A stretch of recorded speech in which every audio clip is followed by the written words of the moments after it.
This presentation is on the Mox Facility. This presentation was produced by Jen Lee, Jose Blanco, and Tom O'Donnell.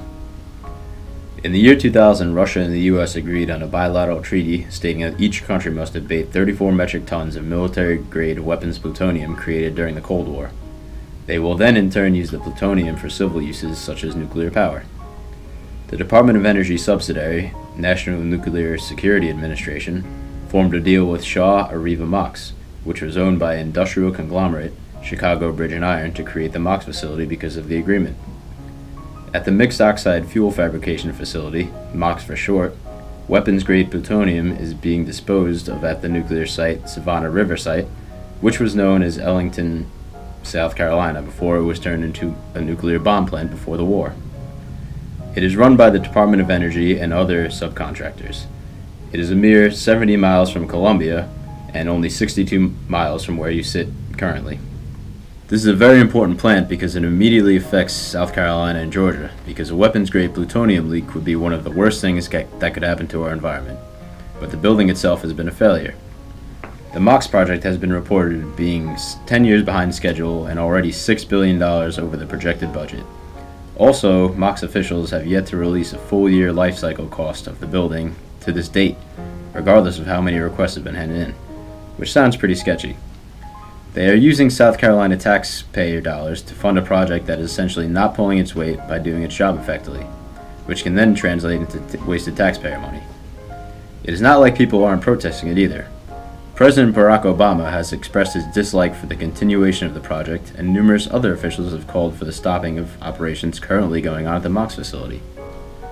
Tom Clements, president of the Savannah River Watch Group, a public interest group, has publicly stated, "This delay in construction of the Mox plant is an admission that spiraling costs will increase further, and affirms that there is no certain date for completion of the controversial project.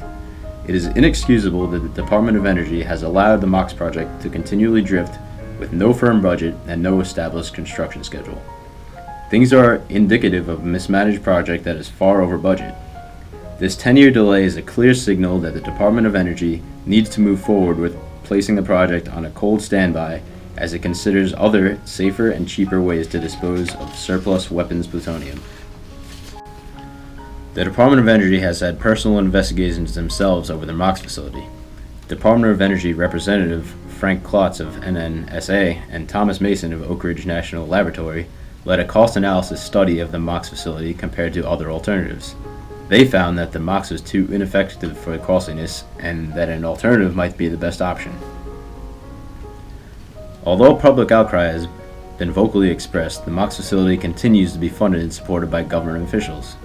South Carolina Representative Joe Wilson, Senator Lindsey Graham, and Secretary of Energy Dr. Ernest Moniz have publicly stated their support of the Mox project and the need to stay the course since so much money has been spent, and an alternative could be potentially dangerous. Representative Wilson states, "Without the successful completion of the Mox facility, the people of South Carolina will bear the burden of storing this material until an alternative is chosen."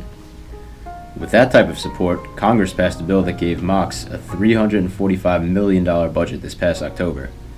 Obama stated he plans to intend to veto the bill and has tried to negotiate a $221 million budget to find a cheaper alternative. Although Secretary of Energy Moniz has come out and said his desire to give them $1 billion every year.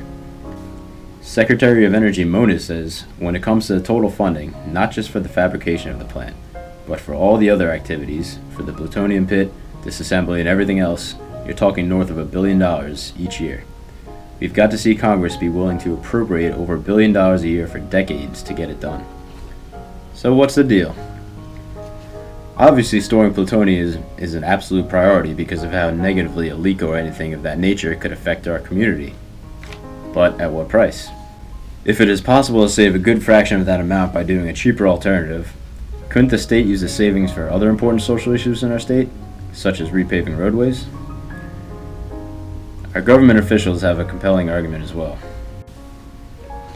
Already roughly $10 billion has been said to have been spent since the Mox facility's inception, and with the original contract running through 2030, the Mox facility is going to be a big part of our state's government expenditures. And if it was Mona's choice, the Mox facility will have cost South Carolina over $25 billion by the time the contract ends. They say the Mox facility is about 3/4 done, and once functioning well, it could dispose of 2 metric tons of plutonium a year. That's 17 years away from a nuclear waste-free state. And since so much money has been spent on it, why risk storing hazardous waste in our state while struggling to find an alternative when a state-of-the-art facility is so close from being done? So the trade-off is clear. Risk spending massive amounts of taxpayer money on a project that has been deemed inefficient by numerous external and internal options, or risk having potentially no way to dispose of the agreed 34 metric tons and having a big environmental risk for the state of South Carolina and the local areas surrounding the plant. $30 billion in nuclear free, or less cost and increased risk. So what is the solution? The Mox project was an ambitious effort, but for some reason it just hasn't planned out so far, and unfortunately it is costing us billions. There has to be a time where you must look at economic profit and decide if it's truly worth continuing. They should cut their losses and use the $221 million budget offered by Obama to find a much cheaper and effective way to dispose of weapons-grade plutonium. SRS has managed to store nuclear material for dozens of years without any mishaps. They should continue to successfully store the material and use the savings to truly help the citizens of the state.